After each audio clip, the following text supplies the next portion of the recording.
Upon joining Toastmasters, the new member starts with the Icebreaker speech. The Icebreaker speech is a 4 to 6 minute speech that focuses on the background and experiences of the new member.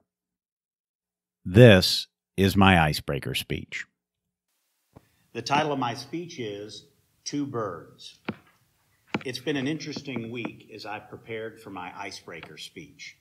On the one hand, I can think of only 2 times where you get to talk about yourself or someone else talks about you for 4 to 6 minutes.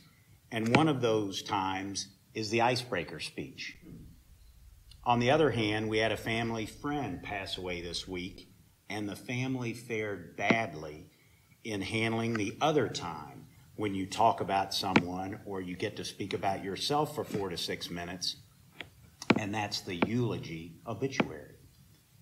So a lot of my thoughts and discussions of this past week have been about the Icebreaker speech and about that failed eulogy. It's clearly evident we have control of the one, but we do not have much control of the other.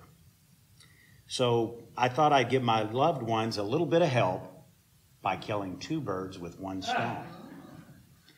So I'm David Sermersheim, and this is my Icebreaker speech. And this is also my eulogy. David Patrick Sermersheim was born on March 17, 1965. He celebrated his birthday and St. Patrick's Day every year, and he made it a celebration. In the later years, it was much more like a victory celebration. The Irish Rover on Frankfurt Avenue unknowingly threw David's party, his open house party, for the last 25 years. He always loved that day, and his friends and his family loved it too. His family, including 2 sisters and a brother, moved to Louisville when he was 6 months old, and that may be why he pronounced the name of our beloved city differently than do you native sons and daughters. David always considered himself a Louisvillian. He loved this town. He is survived by his wife, Minda. He once said that he was fortunate enough to marry the nicest person and the most beautiful person he ever met. They had a wonderful life together and had 3 children, Megan, Patrick, and Davy. The boys loved to play sports, and the entire extended family rallied around them in support, with David coaching some of those teams. The family still laughs fondly at Davy's comments to his grandparents for attending each and every game by saying, "Thanks for coming." Sports was the fabric of our family. We enjoyed following our favorite college basketball team, and those nights at the Bats games were fantastic. David loved his parents, and they instilled in him a great balance in life. As he'd head out the door to school, his dad would say, "Study hard," and his mom would follow up saying, "Have fun." He learned a work ethic from them also as he started his grass cutting business while he was still in grade school. He loved St. Xavier High School and was appreciative of the men and the women that gave their time and their careers, not just to educate him and a number of others, but to help him grow from a boy into a man. He lectured at St. Leonard his entire life, going back all the way to the 5th grade, and he lectured in the exact same spot that entire time. He liked the comments from the congregation, but he loved the critique when he got home. A major changing point in his life was when his hip quit working and he was unable to do the things he enjoyed. Thanks to Dr. Y, not only did he get to surf with the boys later, but he got to hike with the family and run races. That period helped him to realize that it was critical to not put things off or take things for granted. Derby week was his favorite week of the year. His family attended the balloon race whenever it went off.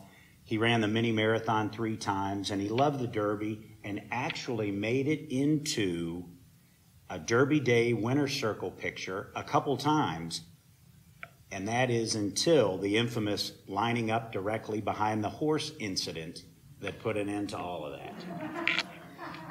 He spent 25 years in telecommunications sales. No matter if he made a big sale or he lost an opportunity, he always attacked the next day the exact same way, with optimism and hard work. He had some great customers over the years, and they built some great long-term relationships. His ultimate goal was to manage a team, however. He was able to do it with a company as great as Isco, and that was one of his proudest achievements. His role was to build the best fusion expert team, but his goal was to improve the lives of those individuals that he worked with.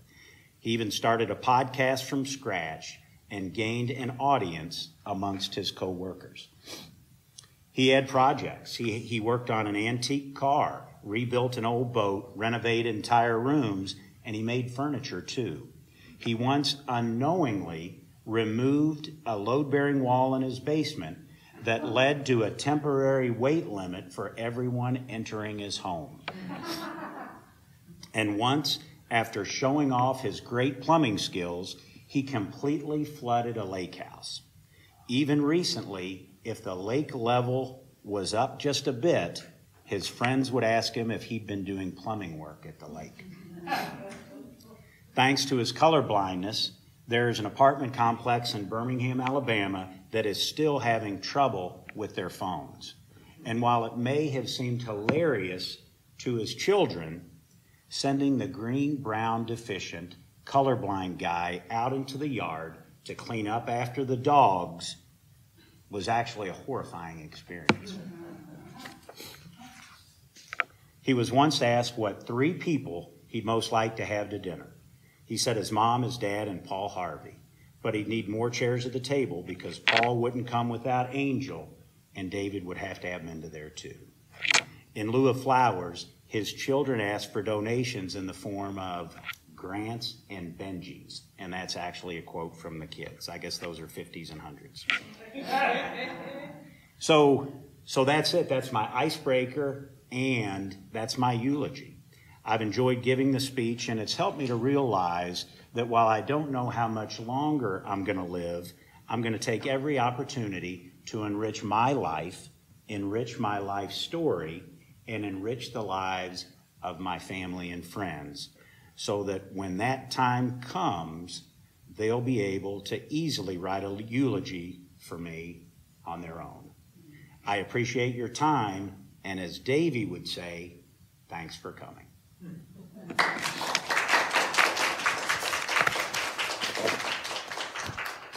All right. Thank you. Appreciate it.